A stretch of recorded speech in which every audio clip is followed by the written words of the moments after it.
জীবনে অনেক বড় ভুল করেছি। কি ভুল সেটা বলছি, তার আগে বলি, আজকের দিন থেকে নিজেকে একটা নতুন চ্যালেঞ্জ দিলাম। ৯০ দিনে নিজের কনটেন্ট ক্রিয়েশন এর জার্নিটাকে একটা অন্য মাত্রায় নিয়ে যাবো।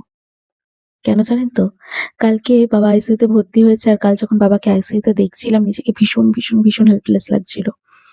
ডাক্তার বলেছে, "হয়তো খুব বেশি সময় আমাদের হাতে নেই। বাবার কাছে নেই, আমাদের কাছে নেই। তাই বাবাকে প্রাউড ফিল করানোর মতো সময় আমার কাছে নেই। আর জীবনের এমন একটা মুহূর্তে দাঁড়িয়ে আছি, এমন একটা জায়গায় দাঁড়িয়ে আছি যেখান থেকে দাঁড়িয়ে সত্যি আমার কাছে আর কোনো অপশন নেই অন্য কিছু করার, অন্য কিছু ভাবার। তাই এতটা হেল্পলেস নিজেকে জীবনে আর কোনোদিন লাগেনি।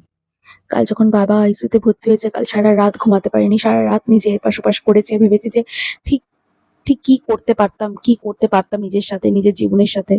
মনে হয়েছে ভীষণ ভুল করেছি জীবনে। অনেক সিদ্ধান্ত জীবনে ভুল নিয়েছি যেগুলো না নিলেও ভালো হতো।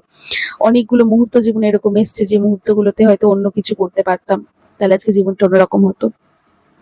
কিন্তু যাই হোক, যেটা হয়ে গেছে সেটা আর ফিরিয়ে আনতে পারবো না। কিন্তু যেটা ফিরাতে পারবো, যেটা করতে পারবো সেটা আমার হাতে এই মুহূর্তে আছে এবং সেটা হচ্ছে আরেকবার চেষ্টা। আরেকটা চেষ্টা, নতুন করে সবকিছু শুরু করার, নতুন করে সমস্ত কিছু পাল্টে দেওয়ার চেষ্টা একবার করতে পারি। মা-বাবাকে একটা ভালো ভবিষ্যৎ দেওয়া, আমার নিজের ভালোবাসার মানুষগুলোকে একটা নতুন ভালো ভবিষ্যৎ দেওয়ার চেষ্টা করতে পারি। শুনেছি সোশ্যাল মিডিয়ার মধ্যে নাকি অনেক পাওয়ার আছে, সোশ্যাল মিডিয়ার প্রচুর পাওয়ার। আমি সেই পাওয়ারটা দেখতে চাই। সেই পাওয়ারটাকে নিজের করে পেতে চাই এবং নিজে সেই পাওয়ারটাকে ইউটিলাইজ করতে চাই।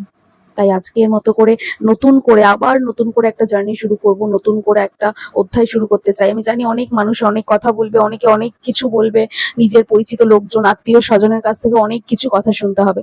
তা হোক, আমি সেগুলো সমস্ত কিছু শুনতে রাজি আছি। আমার কাছে সময় অনেক কম, আমি জানি। সেই কম সময়ের মধ্যে নিজেকে একটা কোথাও একটা নিয়ে যেতে হবে। কোথায় আমি জানি না, কিরকম পর্যায়ে নিয়ে যেতে পারবো আমি জানি না, কি নিশ নিয়ে আমি কাজ করবো তাও জানি না, কি ভিডিও আপলোড করবো, কটা ভিডিও আপলোড করবো, আমি কিচ্ছু জানি না। একদম জিরো নলেজ থেকে শুরু করব। কিন্তু কোনো একটা জায়গায় যে নিজেকে পৌঁছাতে হবে এটুকু জানি, মা বাবাকে একটা ভালো লাইফ দিতে হবে এটুকু জানি এবং আমি সেটাই চেষ্টা করে যাব। কন্টিনিউ আমি সেটাই চেষ্টা করে যাব। আজ থেকে আগামী ৯০ দিন প্রতিদিন একটা করে ভিডিও আপলোড করব, কি দুটো করে ভিডিও আপলোড করব, কিন্তু একটা ভিডিও প্রতিদিন আপলোড করবই। আগামী ৯০ দিন আমি নিজেকে সময় দেব। আমি নিজেকে দেখতে চাই একটা অন্য জায়গায়, অন্য পর্যায়ে, যেখানে আমি সত্যিকারের আমার মা বাবাকে ভালো রাখতে পারি, বাবাকে ভালো রাখতে পারি এবং শারীরিক সুস্থতা যদি নাও বা দিতে পারি, মানসিক শান্তিটুকু যেন দিতে পারি। আপনারা পাশে থাকবেন, আমার ভিডিওগুলো প্রতিদিন একবার করে দেখবেন, লাইক করবেন, ফলো করবেন, শেয়ার করবেন। চেষ্টা করবো একটা জায়গায় নিজেকে নিয়ে যাওয়ার। আর আশা করি আপনারা সবাই সাপোর্ট করবেন।